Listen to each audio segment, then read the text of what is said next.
Players probably are going to waste this entire event because they think it's just another free rewards event. But this Draconic Resonance event is actually testing something much more important. What bottlenecks is slowing down your account the most. And depending on how you answer this question, you can either get huge long-term value or completely waste your Thunderdust, because this event secretly is about specialization, not random feeding.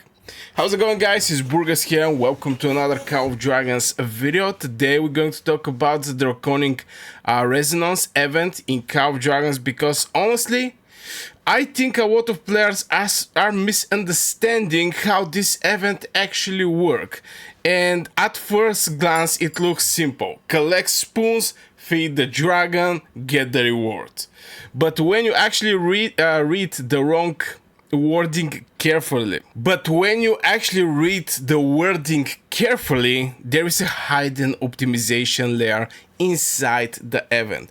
And if I'm correct, this may actually become one of those events where strategic players get way more value from casual players.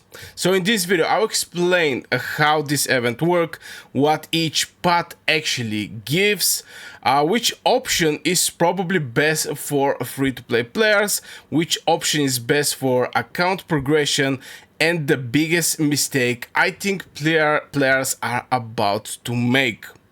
So how the event actually works. So first you complete quests in the daily activities to get Thunderdust. Now if you go, you can go basically click on the spoon and you're going to see what you have to do in order to get these spoons. Right now this is day one. Obviously we're having the logging one, some capturing some pets. It's not that many quests to begin with. At the day 2, Giant Legion power, you can go up to 60k. This is basically your training. Soon I'm going to finish my training and I'm going to be able to get more of these spoons. It's purely for the Legion. This is the day 3, day 4, and day 5. It can be something completely different. But at the end of the day, it's not something wow. I mean, it's easy quests. From there, you're using this Thunderdust to feed the Drac. Now this is where the event become actually important. It's about the feeding, because you're not just feeding randomly, you're choosing between 3 different progression paths: Beast Strange, Lightning Speed, and Treasure Hoard. And the game literally are telling you the traits you choose to enhance will determine your rewards. That sentence is extremely important, because this likely means the more you focus one category, the more likely you're going to receive rewards from that category. Now let's talk about what each path really means. Now, Beastly Strange, basically the first one, this is the pet progression path. This increases your chance of getting war pet skill cards, pet progression rewards, and selectable skill materials. Now here is from where you can also get some extra information at the end of the day, if you want to, you know, see how the things are. Now, honestly, this is probably the highest long-term value, because pet progression in Call of Dragons are insanely RNG depending. You can farm speed ups, you can farm resources, but targeting pet progression, that is just much more harder. Okay, especially if you're trying to optimize your PvP pet, mage builds, archer builds, counter-attack builds, healing builds. Pet skill progression become one of the biggest account bottleneck later in the game.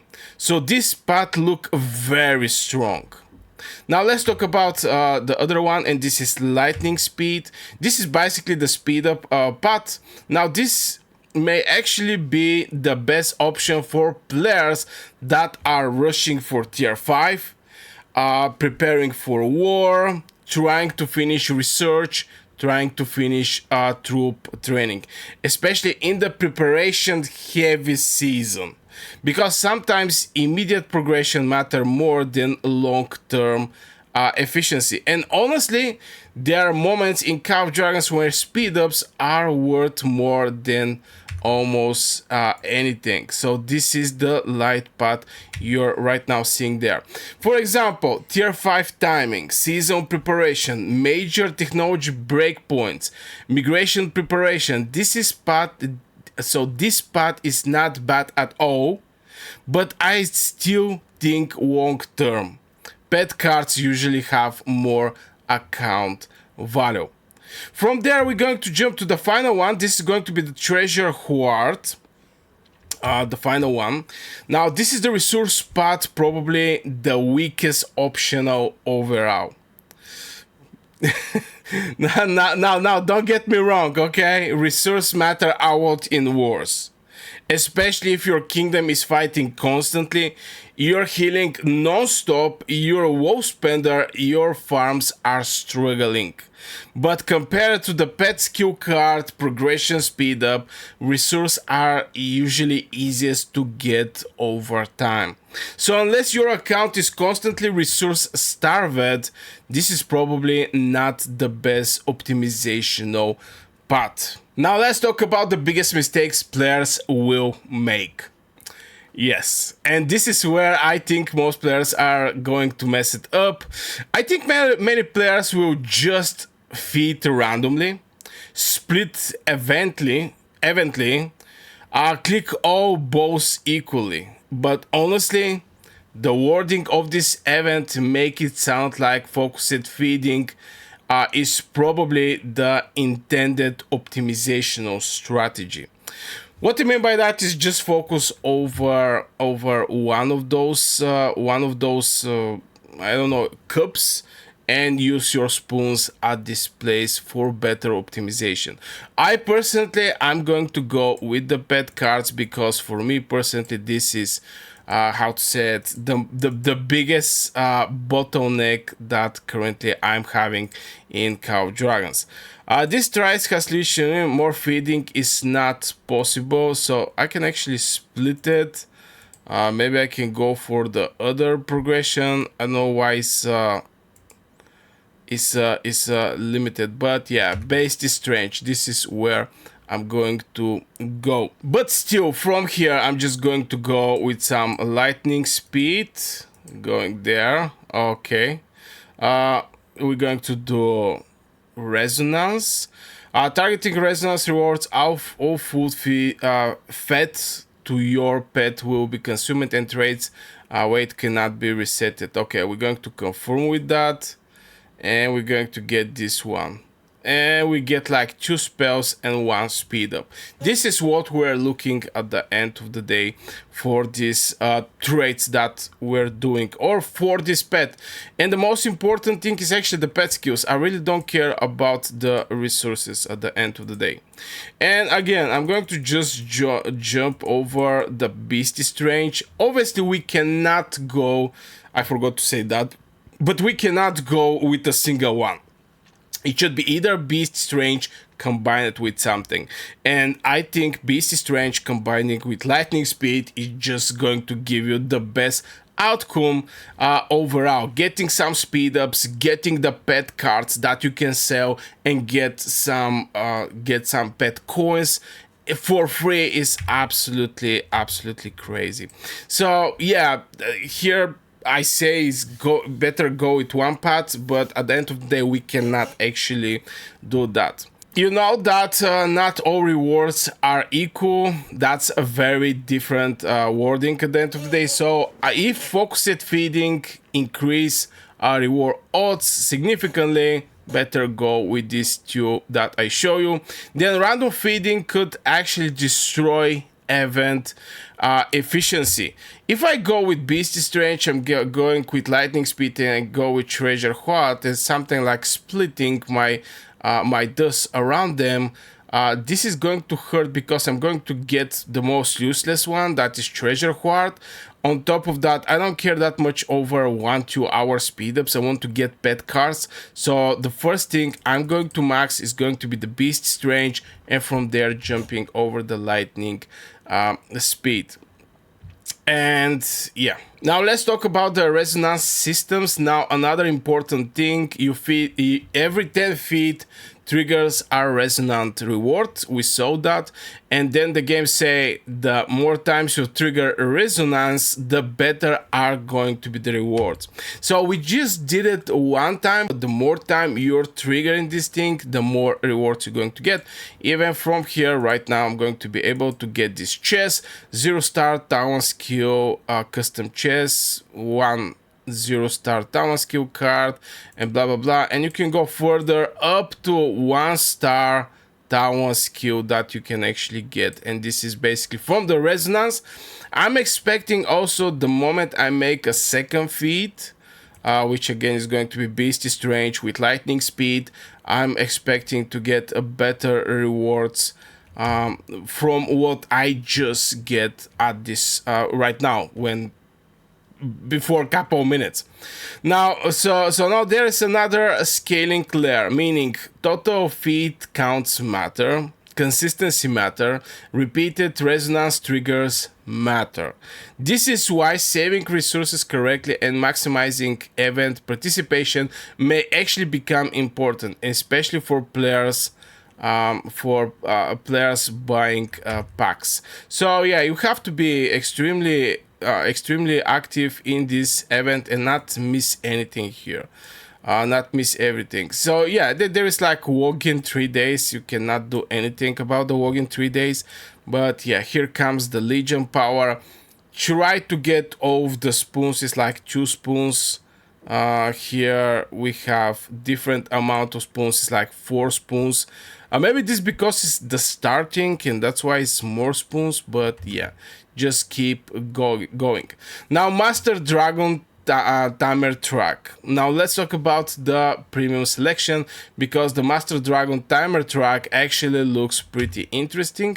I'm going to just jump there. Here, this is the Master Dragon timer. Especially because of selectable pet rewards, custom chest, targeting progression.